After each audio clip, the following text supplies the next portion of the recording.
Good morning, all. In today's session, we are going to discuss groups in Tally. As I told, Tally is a application program used to record business transactions. Here, you are maintaining books of accounts in Tally. Accounts is nothing but where you are recording day-to-day business transactions in Tally. And Tally is not going to classify your all accounts. So there will be provided groups. You need to classify all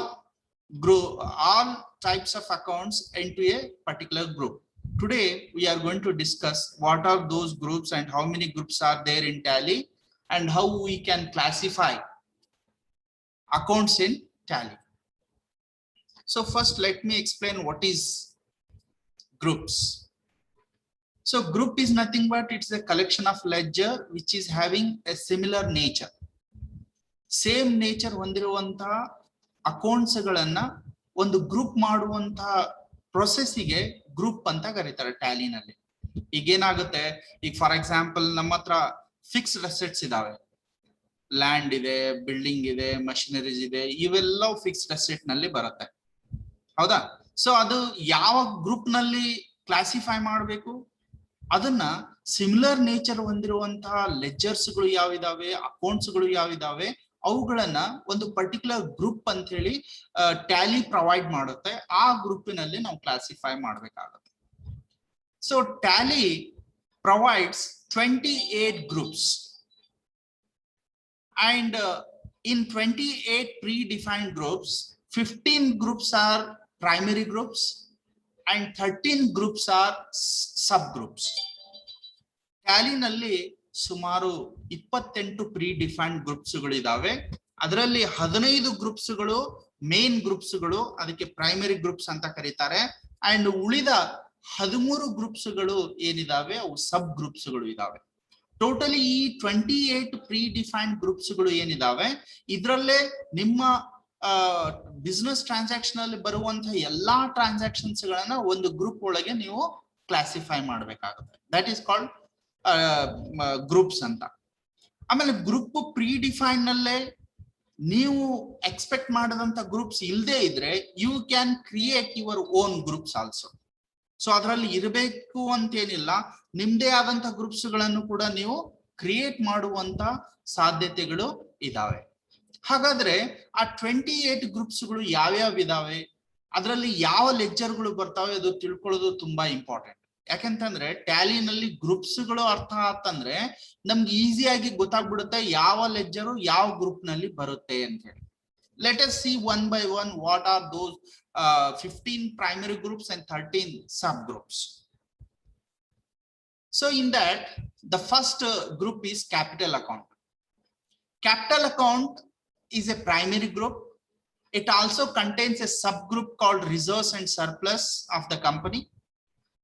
ಈ capital account ನಲ್ಲಿ ಯಾವ ledgers ಗಳು ಬರ್ತಾವಂದ್ರೆ share capital account, partners capital account, proprietors capital account, drawings account, owners account. So these are all accounts ledger should classify under capital account. ನಿಮ್ಗೆಲ್ಲ ಗೊತ್ತಿದೆ capital ಅಂದ್ರೆ it is nothing but owners account ಅಂತ, ಹೌದಾ? ಯಾರು business start ಮಾಡಿರ್ತಾರೆ ಆತನಿಗೆ owner ಅಂತ ಹೇಳ್ತಾರೆ. So boss of the company ಅಥವಾ ಕಂಪನಿ ಎಸ್ಟಾಬ್ಲಿಷ್ ಮಾಡಿದಂಥವ್ರು ಯಾರಿದ್ದಾರೆ, ಸೊ ಅವರು ಏನು ಕ್ಯಾಪಿಟಲ್ ಅನ್ನ ಇನ್ವೆಸ್ಟ್ ಮಾಡ್ತಾ ಇದ್ದಾರೆ, ಏನು ಅದು ಪಾರ್ಟ್ನರ್ಶಿಪ್ ಫಾರ್ಮ್ ಇದ್ರೆ ಪಾರ್ಟ್ನರ್ಸ್ ಗಳು ಇರ್ತಾರೆ, ಅವಾಗ ಪಾರ್ಟ್ನರ್ಸ್ ಕ್ಯಾಪಿಟಲ್ ಅಕೌಂಟ್ ಅಂತ ಹೇಳ್ತೀವಿ. ಅಕಸ್ಮಾತ್ ಅದು ಶೇರ್ ಮಾಡಿ ಬಿಸ್ನೆಸ್ ಸ್ಟಾರ್ಟ್ ಮಾಡಿದ್ರೆ ಶೇರ್ ಕ್ಯಾಪಿಟಲ್ ಅಕೌಂಟ್ ಅಂತ ಹೇಳ್ತಾರೆ. ಅಥವಾ ಇಂಡಿವಿಜುವಲಿ ಪ್ರೊಪ್ರೈಟರ್ ಒಬ್ಬನೇ ಬಿಸ್ನೆಸ್ ಸ್ಟಾರ್ಟ್ ಮಾಡಿದಾನಂದ್ರೆ ಪ್ರೊಪ್ರೈಟರ್ಸ್ ಕ್ಯಾಪಿಟಲ್ ಅಕೌಂಟ್ ಅಂತ ಹೇಳ್ತಾರೆ. ಅಥವಾ ಬಿಸ್ನೆಸ್ ನಿಂದ ಏನಾದ್ರೂ ಪ್ರಾಪರ್ಟೀಸ್ ಗಳನ್ನ ಬಳಕೆ ಮಾಡಿದ್ರೆ ಅದಕ್ಕೆ ಡ್ರಾಯಿಂಗ್ಸ್ ಅಕೌಂಟ್ ಅಂತ ಹೇಳ್ತಾರೆ. ಈ ಎಲ್ಲಾ ಲೆಜರ್ ಅಕೌಂಟ್ಸ್ ಗಳು you should classify under capital account ಅಂತ ಹೇಳಿ. And second one reserves and surplus, ಇದಕ್ಕೆ ರಿಟೈನ್ಡ್ ಅರ್ನಿಂಗ್ಸ್ ಅಂತಾನು ಕರೀತಾರೆ. So all kinds of reserves that are recognized as retained earnings are placed under this group. ಈ group ನಲ್ಲಿ ನಾವು ಕೆಲವು ಕಂಪನಿನಲ್ಲಿ reserves ಗಳನ್ನ ಮಾಡ್ತೀವಿ. General reserve, capital reserve, investment allowance reserve, share premium account. So ಯಾವ್ದನ್ನ ನಾವು ರಿಸರ್ವ್ ಫಂಡ್ ಅಂತ ಹೇಳಿ ಎಕ್ಸ್ಟ್ರಾ ಅಮೌಂಟ್ ಅನ್ನ ನಾವು ತೆಗೆದಿಟ್ಟಿರ್ತೀವಿ, ಅದು ಜನರಲ್ ಪರ್ಪಸ್ ಇರ್ಬೋದು, ಅಥವಾ ಕ್ಯಾಪಿಟಲ್ ಸಲುವಾಗಿರ್ಬೋದು, ಇನ್ವೆಸ್ಟ್ಮೆಂಟ್ ಸಲುವಾಗಿರ್ಬೋದು, ಅಥವಾ ಶೇರ್ ಪ್ರೀಮಿಯಂ ಕೊಡೋದ್ರ ಸಲುವಾಗಿರ್ಬೋದು.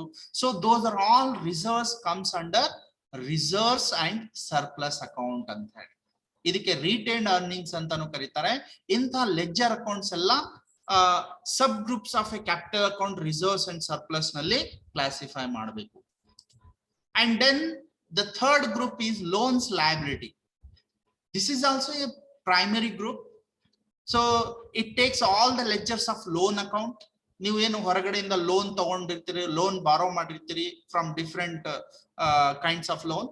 ಆ ಲೋನ್ಸ್ ಗಳು ಏನ್ ಬಾರೋ ಮಾಡಿರ್ತೀರಿ, that is a liability to the company. And this loans liability has a 3 subgroups: bank OD account, secured loans, unsecured loans.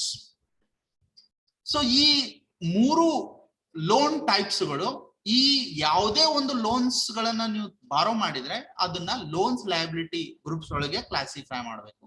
ಈಗ ಬ್ಯಾಂಕ್ ಓಡಿ ಅಥವಾ ಬ್ಯಾಂಕ್ OCC ಅಕೌಂಟ್ ಅಂತ ಹೇಳ್ತಾರೆ.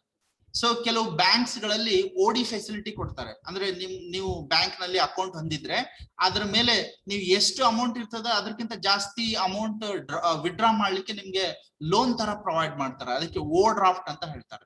ಸೊ ಬ್ಯಾಂಕ್ ಓಡಿ ಅಥವಾ cash credit account, hypothecation account, bill discounting account ಏನಾದ್ರೂ ನೀವು bank ಜೊತೆಗೆ ಮಾಡಿದ್ರೆ, so all ledger comes under bank OD account.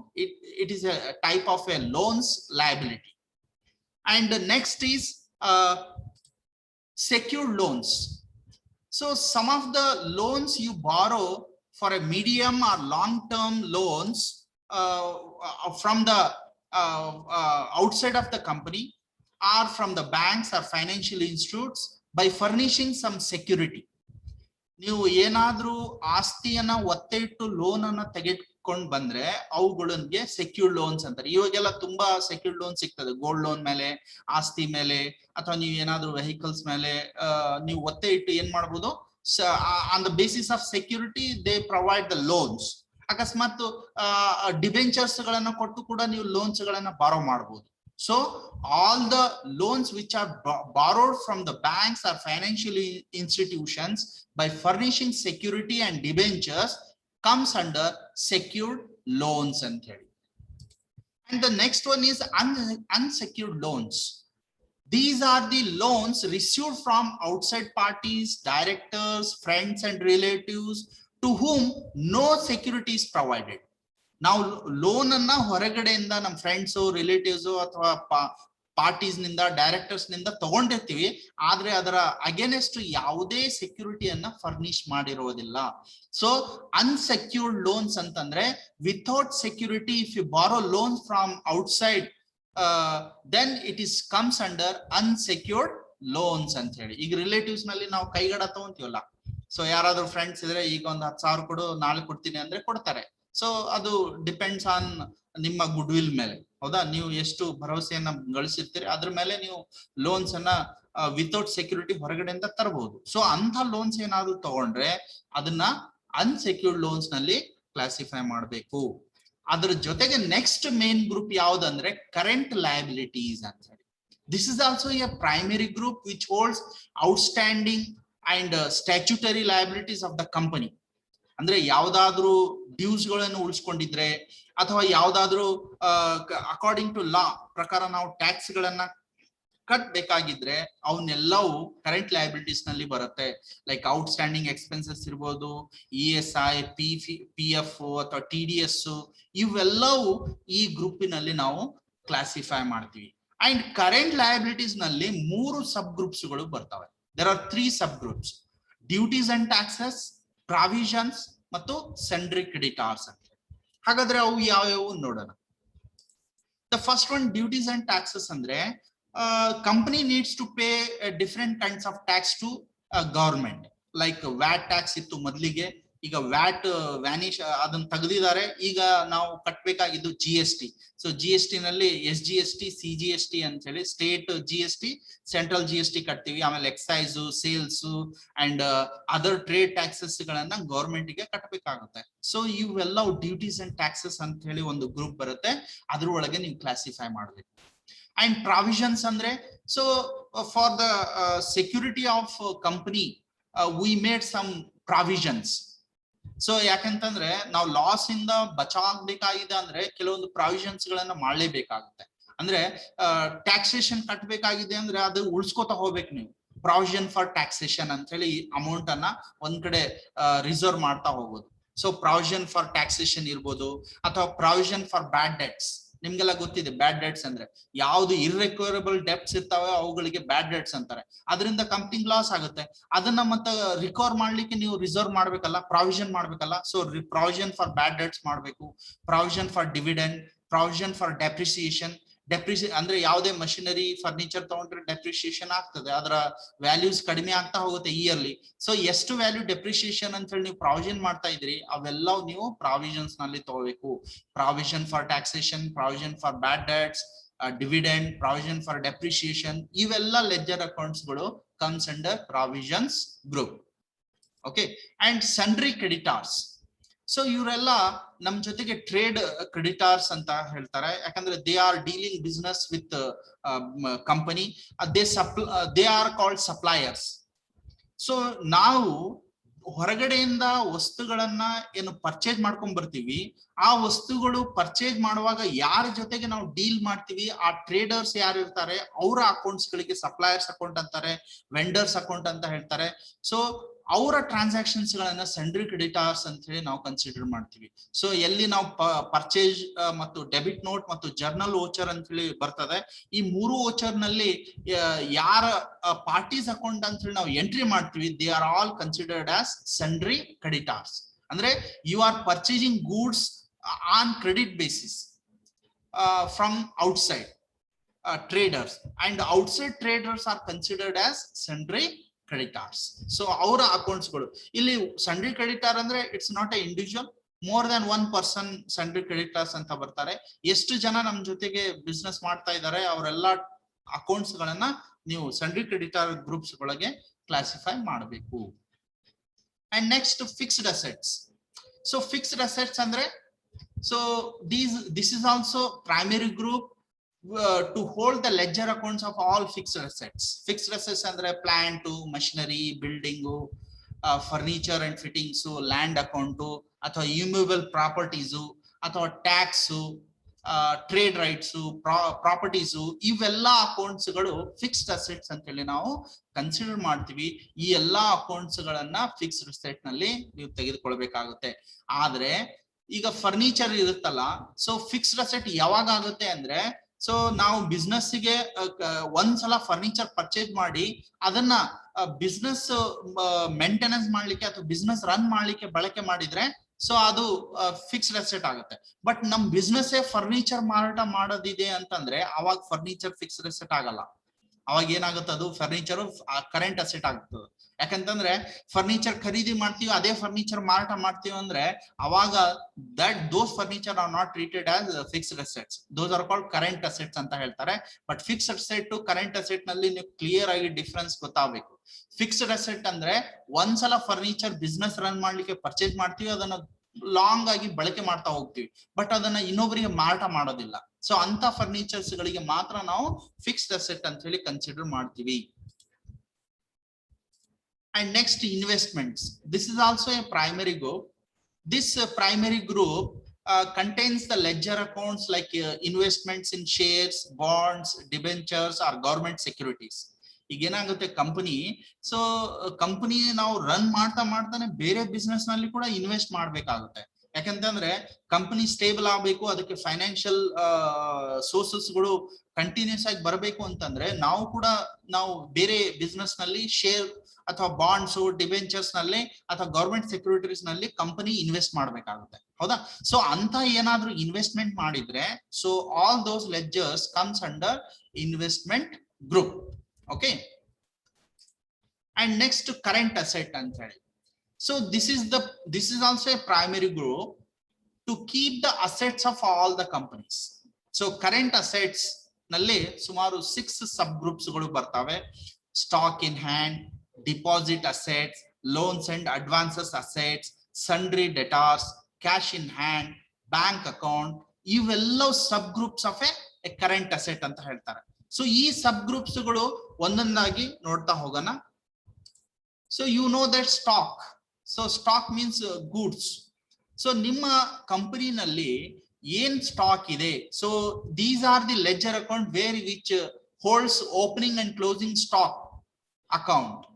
So opening stock ಎಷ್ಟಿದೆ, ಕ್ಲೋಸಿಂಗ್ ಸ್ಟಾಕ್ ಎಷ್ಟಿದೆ, ಅದರೊಳಗೆ ಮತ್ತೆ ನಾವು raw material stock, work in progress stock, finished goods stock ಅಂತ ಹೇಳಿ we are classifying the goods in different stock way. Okay, so ಇವೆಲ್ಲವೂ ಎಷ್ಟೆಷ್ಟು stock ಇದೆ ಅನ್ನುವಂಥ ಲೆಜರ್ಸ್ ಗಳನ್ನ ಇಂಡಿವಿಜುವಲ್ ಆಗಿ ನಾವು ಮೇಂಟೈನ್ ಮಾಡಬೇಕಾಗಿದೆ. ಅಂದ್ರೆ all these raw materials account, work in progress ಅಥವಾ ಫಿನಿಶ್ಡ್ ಗೂಡ್ಸ್ ಸ್ಟಾಕ್ ಅನ್ನ ಸ್ಟಾಕ್ ಇನ್ ಹ್ಯಾಂಡ್ ಅನ್ನುವಂಥ ಗ್ರೂಪಿನಲ್ಲಿ ನೀವು ಕ್ಲಾಸಿಫೈ ಮಾಡಬೇಕಾಗುತ್ತೆ. So stock in hand is very important to consider what is the opening stock and closing stock figures in the accounts. Okay, and next second one is deposits assets. ಈಗ company ಮುಖಾಂತರ ಕೆಲವೊಂದು deposits ಗಳನ್ನ ಮಾಡ್ತಾರೆ. So like banks ಗಳಲ್ಲಿ fix deposit ಇಡಬಹುದು, ಅಥವಾ ಕೆಲವೊಂದು security deposits ಗಳನ್ನ ಇಡಬಹುದು, ಅಥವಾ ರೆಂಟಲ್ ಆಗಿ ಡಿಪಾಸಿಟ್ಸ್ ಗಳನ್ನ ಇಡಬಹುದು. ಯಾಕಂದ್ರೆ ಈ ಕಂಪನಿ ರನ್ ಮಾಡಬೇಕಾಗಿದೆ ಅಂದ್ರೆ ಕೆಲವು ಬಿಲ್ಡಿಂಗ್ ಅನ್ನ ರೆಂಟ್ ಮೇಲೆ ತಗೋಬೇಕಾಗುತ್ತೆ, ಅವರು ಸೆಕ್ಯೂರಿಟಿ ಆಗಿ ಡಿಪಾಸಿಟ್ ತಗೋತಾರೆ. ಸೊ ಅಂತವೆಲ್ಲ ರೆಂಟಲ್ ಡಿಪಾಸಿಟ್ಸ್ ಅಂತ ಕರೀತಾರೆ. ಇಂತಹ ಲೆಜರ್ಸ್ ಗಳು ಎಲ್ಲ ಡಿಪಾಸಿಟ್ ಅಸೆಟ್ಸ್ ಅಂತ ಹೇಳಿ ಕನ್ಸಿಡರ್ ಆಗುತ್ತೆ. ಯಾಕೆ ಅಸೆಟ್ ಅಂತ ಕನ್ಸಿಡರ್ ಆಗುತ್ತೆ ಅಂದ್ರೆ ಇವುಗಳು ವಾಪಸ್ ಕಂಪನಿಗೆ ಬರುತ್ತೆ. ಈಗ ಫಿಕ್ಸ್ಡ್ ಅಸೆಟ್ ಡಿಪಾಸಿಟ್ ಮಾಡಿದ್ರೆ ಸರ್ಟನ್ ಪೀರಿಯಡ್ ಆದ ನಂತರ you can get back the money. Okay, rental deposit ಕೊಟ್ಟರು ಕೂಡ ನಾವು ಕಂಪನಿ ಆ ಬಿಲ್ಡಿಂಗ್ ಬಿಡುವಾಗ ವಾಪಸ್ ನಮ್ಮ ಡಿಪಾಸಿಟ್ ಅಮೌಂಟ್ ಅನ್ನ ವಾಪಸ್ ಕೊಡ್ತಾರೆ, ಹೌದಾ? ಅದೇ ರೀತಿಯಲ್ಲಿ ಸೆಕ್ಯೂರಿಟಿ ಡಿಪಾಸಿಟ್ ಕೂಡ ಇರ್ತದೆ. ಸೊ ವಾಪಸ್ ನೀವು ಕಂಪನಿಗೆ ವಾಪಸ್ ಬರೋದ್ರಿಂದ these ledgers are comes under assets, deposits, assets. And loans and advances assets. ಕೆಲವು ಟ್ರಾನ್ಸಾಕ್ಷನ್ ಅಂದ್ರೆ ನಾನ್ ಟ್ರೇಡಿಂಗ್ ನೇಚರ್ ಹೊಂದಿರುವಂತ ಟ್ರಾನ್ಸಾಕ್ಷನ್ಸ್. ನಾನ್ ಟ್ರೇಡಿಂಗ್ ಅಂದ್ರೆ ಸೆಲ್ಲಿಂಗ್ ಬೈಯಿಂಗ್ ಟ್ರಾನ್ಸಾಕ್ಷನ್ ಅಲ್ಲ. ನಾನ್ ಟ್ರೇಡಿಂಗ್ ಅಂದ್ರೆ ಕೆಲವೊಂದ್ಸಲ ನಾವು ಅಡ್ವಾನ್ಸಸ್ ಗಳನ್ನ ಕೊಡ್ತೀವಿ. ಈಗ ಉದಾಹರಣೆಗೆ ಯಾರೋ ಎಂಪ್ಲಾಯಿಗೆ ಅರ್ಜೆನ್ಸಿ ಇರ್ತದೆ, ಸ್ಯಾಲರಿಯನ್ನ ಅಡ್ವಾನ್ಸ್ ಕೊಡ್ತೀವಿ, ಅಥವಾ ಎಂಪ್ಲಾಯೀಸ್ ಗಳಿಗೆ ಲೋನ್ಸ್ ಕೊಡ್ತೀವಿ, ಶಾರ್ಟ್ ಟರ್ಮ್ ಲೋನ್ಸ್ ಗಳನ್ನ ಬೇರೆ ಬೇರೆ ಕಂಪನೀಸ್ ಕೊಡ್ತೀವಿ, ಅಥವಾ ಪರ್ಚೇಸ್ ಮಾಡುವಾಗ ಅಡ್ವಾನ್ಸ್ ಅಮೌಂಟ್ ಪೇ ಮಾಡ್ತೀವಿ. ಇಂಥ ಎಲ್ಲಾ ಲೆಜರ್ಸ್ ಗಳು ಲೋನ್ಸ್ ಮತ್ತು ಅಡ್ವಾನ್ಸಸ್ ನಲ್ಲಿ ಅಸೆಟ್ಸ್ ನಲ್ಲಿ ಬರುತ್ತೆ. ಯಾಕೆಂತಂದ್ರೆ ಸ್ಯಾಲರಿ ಅಡ್ವಾನ್ಸ್ ಆಗಿ ಕೊಟ್ರೆ ಆ ಅಮೌಂಟ್ ಅನ್ನ ಅವನ ಸ್ಯಾಲರಿ ಕೊಡುವಾಗ ಅಷ್ಟು ಅಮೌಂಟ್ ಮುರ್ಕೊಂಡು ಕೊಡ್ತೀವಿ ನಾವು, ಹೌದಾ? ಎಂಪ್ಲಾಯೀಸ್ ಗೆ ಲೋನ್ಸ್ ಕೊಟ್ರೆ ಆ ಲೋನ್ಸ್ ರೀಪೇಮೆಂಟ್ ಮಾಡ್ತಾನೆ, ಅಥವಾ ಯಾವ್ದಾದ್ರು ಶಾರ್ಟ್ ಟರ್ಮ್ ಲೋನ್ ಕೊಟ್ರೆ ವಿತ್ ಆ ಲೋನ್ ವಾಪಸ್ ಬರುತ್ತೆ. ಅದೇ ರೀತಿಯಲ್ಲಿ ಫಿಕ್ಸ್ಡ್ ಅಸೆಟ್ ಪರ್ಚೇಸ್ ಮಾಡುವಾಗ ಅಡ್ವಾನ್ಸ್ ಕೊಟ್ರೆ ಸೊ ನಾವು ಪೇಮೆಂಟ್ ಮಾಡುವಾಗ ಆ ಅಡ್ವಾನ್ಸ್ ಅನ್ನ ರೆಡ್ಯೂಸ್ ಮಾಡ್ಕೋಬಹುದು ಅಥವಾ ವಾಪಸ್ ಇಸ್ಕೋಬಹುದು. ಸೊ ಇವೆಲ್ಲವೂ ನಮ್ಗೆ ಅಸೆಟ್ಸ್ ಅಂತ ಕನ್ಸಿಡರ್ ಆಗ್ತದೆ. Loans and advances assets. Okay, and next sundry debtors ಅಂತಾರೆ. ಸೊ ಯಾರು ಕಂಪನಿ ಜೊತೆಗೆ ಬಿಸ್ನೆಸ್ ಅನ್ನ ಮಾಡ್ತಾರೆ, those peoples are treated as customers ಅಥವಾ ಕನ್ಸ್ಯೂಮರ್ಸ್ ಅಂತ ಹೇಳ್ತಾರೆ. ಯಾರು ಕಂಪನಿಯಿಂದ ವಸ್ತುಗಳನ್ನ ಪರ್ಚೇಸ್ ಮಾಡ್ತಾರೆ ಅಥವಾ ನಾವು ಕಂಪನಿ ಪರವಾಗಿ ಯಾರಿಗೆ ವಸ್ತುಗಳನ್ನ ಮಾರಾಟ ಮಾಡ್ತೀವಿ, ಆ ಟ್ರೇಡರ್ಸ್ ಅಕೌಂಟ್ ಅನ್ನ ನಾವು ಸನ್ಡ್ರಿ ಡೆಟಾರ್ಸ್ ಅಂತ ಕನ್ಸಿಡರ್ ಮಾಡ್ತೀವಿ. ಅಂದ್ರೆ ಯಾರಿಗಾದ್ರೂ ನಾವು ಉದ್ರಿಯನ್ನ ಮಾರಾಟ ಮಾಡಿದ್ರೆ, if we sell our goods on credit base to traders, those traders account are considered as sundry debtor. ಯಾಕೆ ಅವರು ಸನ್ಡ್ರಿ ಡೆಟಾರ್ ಅಂತ ಬರ್ತಾರೆ? ವಾಪಸ್ ಅದು ಎಷ್ಟು ಅವರು ಉದ್ರಿ ತಗೊಂಡಿರ್ತಾರೆ ಆ ಅಮೌಂಟ್ ಅನ್ನ ವಾಪಸ್ ಕೊಡ್ತಾರ ಅವರು, ಹೌದಾ? ಸೊ ಯಾವ್ದಾದ್ರು ಕಸ್ಟಮರ್ ನಿಂದ ಅಡ್ವಾನ್ಸ್ ಆಗಿ ಇಸ್ಕೊಂಡ್ರು ಕೂಡ ಸೊ ಅವುಗಳು ಸಹಿತ ಸನ್ಡ್ರಿ ಡೆಟಾರ್ಸ್ ಅಕೌಂಟ್ ನಲ್ಲಿ ನಾವು ಕ್ಲಾಸಿಫೈ ಮಾಡಬಹುದು. And next cash in hand. So cash account ಅಂತ ಹೇಳಿ ಒಂದು ಗ್ರೂಪ್ ಕಂಪನಿ ನಾವು ಕ್ರಿಯೇಟ್ ಮಾಡಿದ ಕೂಡ ಆಟೋಮೆಟಿಕಲಿ ಕ್ರಿಯೇಟ್ ಆಗುತ್ತೆ. Cash account is created automatically by Tally when the company is created.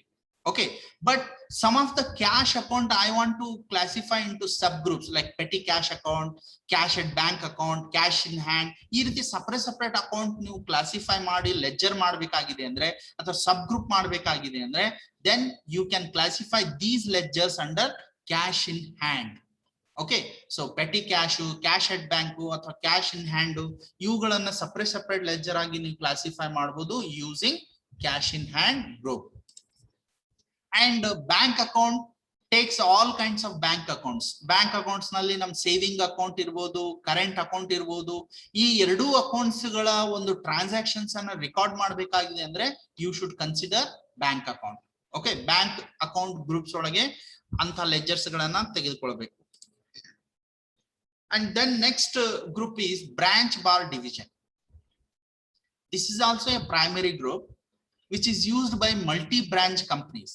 ಈಗ ನಮ್ಮ ಹತ್ರ ಒಂದು ಕಂಪನಿ ಇದೆ, ಆಮೇಲೆ ಆ ಕಂಪನಿಯ ಬ್ರಾಂಚ್ಗಳು ಬೇರೆ ಬೇರೆ ಪ್ಲೇಸಸ್ ಗಳಲ್ಲಿ ನಾವು ಸ್ಪ್ರೆಡ್ ಮಾಡಿದೀವಿ, ಹೌದಾ? ಸೊ ಈ ರೀತಿ ಮಾಡಿದಾಗ ಇಂಟರ್ ಬ್ರಾಂಚ್ ಕಂಪನೀಸ್ ಗಳ ಅಕೌಂಟ್ಸ್ ಗಳನ್ನ ರೀಕನ್ಸಿಲಿಯೇಷನ್ ಮಾಡಬೇಕು ಅಥವಾ ಕನ್ಸಾಲಿಡೇಷನ್ ಮಾಡಬೇಕು. ಕನ್ಸಾಲಿಡೇಷನ್ ಅಂದ್ರೆ ಟೋಟಲ್ ಮಾಡ್ಬೇಕಲ್ಲ. ಸೊ ಎಷ್ಟು ಬ್ರಾಂಚ್, ಒಂದು 5 ಬ್ರಾಂಚ್ ಇದಾವ ಅಂದ್ರೆ 5 ಬ್ರಾಂಚ್ ಮತ್ತು ಹೆಡ್ ಆಫೀಸ್ ನ ಅಕೌಂಟ್ ಅನ್ನ ಮರ್ಜ್ ಮಾಡಿ total balance sheet, total P&L account ಮಾಡಬೇಕಾಗಿದೆ. ಅವಾಗ ರೀಕನ್ಸಿಲಿಯೇಷನ್ ಅಥವಾ ಕನ್ಸಾಲಿಡೇಷನ್ ಮಾಡಬೇಕಾಗಿದೆ ಅಂದ್ರೆ ಈಚ್ ಬ್ರಾಂಚ್ ಅಕೌಂಟ್ ಅನ್ನ ನೀವು ಏನ್ ಮಾಡ್ಬೇಕಾಗುತ್ತೆ, ಬ್ರಾಂಚ್ ಮತ್ತು ಡಿವಿಷನ್ ಅಲ್ಲಿ ಕನ್ಸಿಡರ್ ಮಾಡಬೇಕಾಗುತ್ತೆ. Companies branches, divisions, affiliations, sister concerns, subsidiaries companies ಗಳನ್ನ you should place under this branch or division groups ಅಂತ ಹೇಳಿ. So next group miscellaneous expenses asset ಅಂತ ಹೇಳಿ. ಇದು ಬಹಳ ರೇರ್ ಆಗಿ ಯೂಸ್ ಮಾಡುವಂತ ಒಂದು primary group. So miscellaneous expenses ಅಂದ್ರೆ ಅದು ಯಾವ ಎಕ್ಸ್ಪೆನ್ಸಸ್ ಗಳು ಮೈನರ್ ಇರುತ್ತೆ ಅವುಗಳನ್ನ ನಾವು ಮಿಸ್ಲೇನಿಯಸ್ ಎಕ್ಸ್ಪೆನ್ಸಸ್ ಅಂತ ಕರಿತೀವಿ. But that is not the here. ಈ ಗ್ರೂಪ್ ಅಂತ ಎಕ್ಸ್ಪೆನ್ಸಸ್ ಗಳನ್ನ ಹೇಳೋದಿಲ್ಲ. So it is A special type of miscellaneous expenses. ಅದಕ್ಕೆ ಬ್ರಾಕೆಟ್ ನಲ್ಲಿ ಅಸೆಟ್ ಅಂತ ಹಾಕಿದಾನೆ.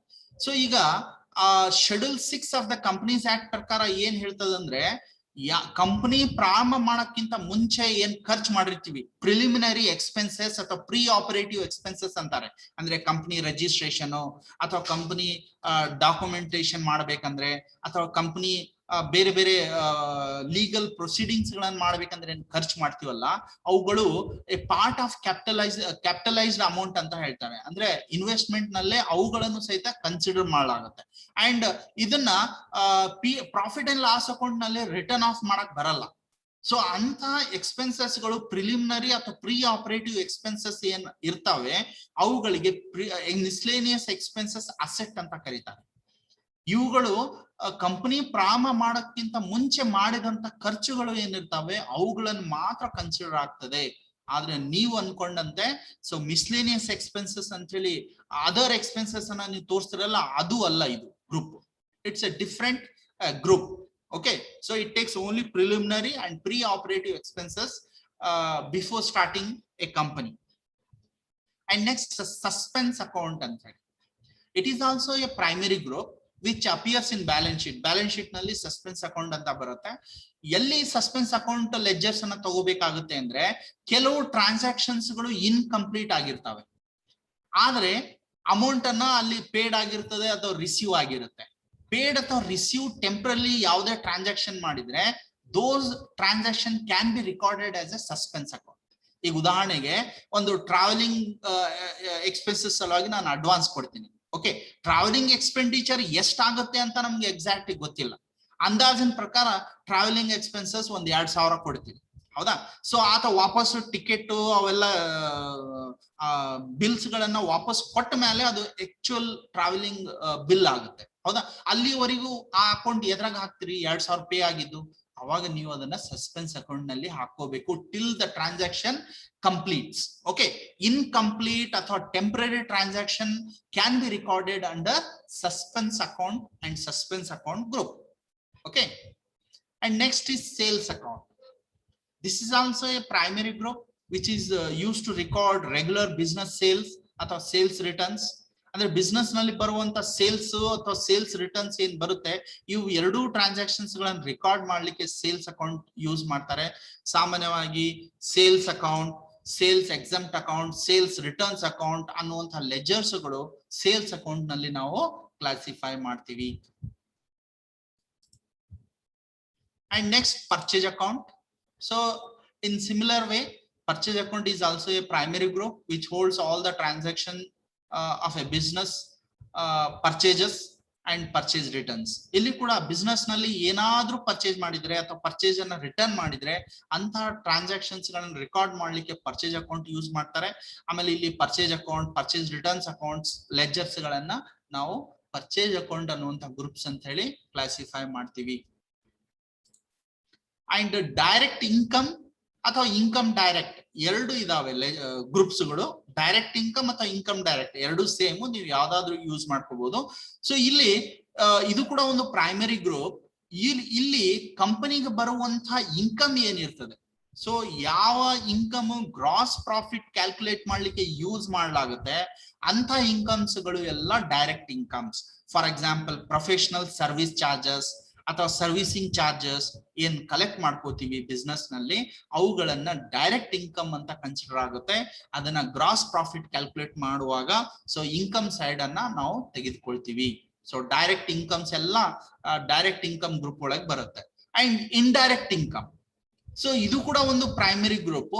It records all kinds of rent, interest on deposit, commission received ಅಥವಾ ಡಿವಿಡೆಂಡ್ ರಿಸೀವ್ಡ್ ಅಥವಾ packing and forwarding charges received, distribution charges collected from the customer. ಇವೆಲ್ಲಾ ಲೆಜರ್ಸ್ ಗಳು indirect income ಅಂತ consider ಆಗುತ್ತೆ. ಅಂದ್ರೆ ಕಂಪನಿಗೆ ಇಂಡೈರೆಕ್ಟ್ ಆಗಿ ಇನ್ಕಮ್ ಸೋರ್ಸ್ ಆಗಿ ಯಾವುದು ಬರುತ್ತೆ ಅವೆಲ್ಲ ನಾವು ಇಂಡೈರೆಕ್ಟ್ ಇನ್ಕಮ್ಸ್ ಅಂತ ಹೇಳಿ ಕನ್ಸಿಡರ್ ಮಾಡ್ತೀವಿ. ಅದೇ ರೀತಿಯಲ್ಲಿ ಡೈರೆಕ್ಟ್ ಎಕ್ಸ್ಪೆನ್ಸಸ್ ಅಥವಾ ಎಕ್ಸ್ಪೆನ್ಸಸ್ ಡೈರೆಕ್ಟ್ ಅಂತ ಇದೆ. ಯಾವ ಎಕ್ಸ್ಪೆನ್ಸಸ್ ಬಿಸ್ನೆಸ್ ನಲ್ಲಿ ಮ್ಯಾನುಫ್ಯಾಕ್ಚರ್ ಟೈಮ್ ನಲ್ಲಿ ಆದಂತಹ ಖರ್ಚು ಏನಿರ್ತದೆ ಅವೆಲ್ಲವೂ ಡೈರೆಕ್ಟ್ ಎಕ್ಸ್ಪೆನ್ಸಸ್ ಅಂತ ಹೇಳಿ ಕನ್ಸಿಡರ್ ಮಾಡಲಾಗುತ್ತೆ. Like carriage inwards, unloading charges, wages, ಕೂಲಿ, fuel, freight. So these are all ledger consider as a expenditures of direct expenses. Okay, and indirect expenses ಕಂಪನಿ ರನ್ ಮಾಡ್ಬೇಕಂದ್ರೆ ಕೆಲವೊಂದು ಎಕ್ಸ್ಪೆಂಡಿಚರ್ ನೀವು ಮಾಡಲೇಬೇಕಾಗುತ್ತೆ. ಲೈಕ್ ನಾವು ಕಂಪನಿ ಅಡ್ವರ್ಟೈಸ್ಮೆಂಟ್ ಪೇ ಮಾಡ್ತೀವಿ, rent pay ಮಾಡ್ತೀವಿ, travelling expenses pay ಮಾಡ್ತೀವಿ, ಅಥವಾ ಟೆಲಿಫೋನ್ ಎಕ್ಸ್ಪೆನ್ಸಸ್ ಪೇ ಮಾಡ್ತೀವಿ, ಅಥವಾ printing and stationery, postage, stamps, depreciation, interest on loan. These are all kind of expenses we regularly paid in the business transactions, and these are all expenses comes under indirect expenses. So these are all groups and subgroups are available in Tally. So ee groups ಮತ್ತು subgroups ಗಳು Tally ನಲ್ಲಿ ಇದಾವೆ. Total 28 groups ಗಳು ಇದಾವೆ. ಅದರಲ್ಲಿ 15 main groups and 13 sub groups ಗಳು ಇದಾವೆ. ಇದು ಇವತ್ತಿನ ಡಿಸ್ಕಷನ್. ಸೊ ಈ ಗ್ರೂಪ್ಸ್ ಗಳನ್ನ ನಾನು ಶೇರ್ ಮಾಡ್ತೀನಿ ನಿಮ್ಗೆ, PPT ಅನ್ನ ಚೆನ್ನಾಗಿ ರೆಫರ್ ಮಾಡ್ರಿ.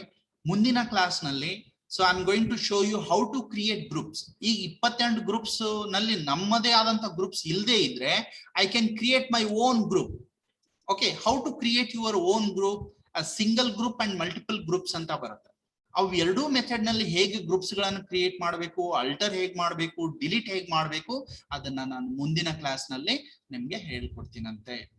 ಓಕೆ, ಸೊ ಇವತ್ತಿನ ಕ್ಲಾಸ್ ನಲ್ಲಿ ಏನಾದ್ರೂ ಡೌಟ್ಸ್ ಗಳು ಇದ್ರೆ ನೀವು ಪ್ರಶ್ನೆಗಳನ್ನ ಕೇಳಬಹುದು.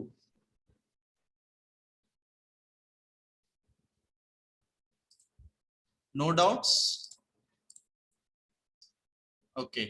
So thank you for today's sessions. We'll continue in the next class with creating groups in the next session. Thank you.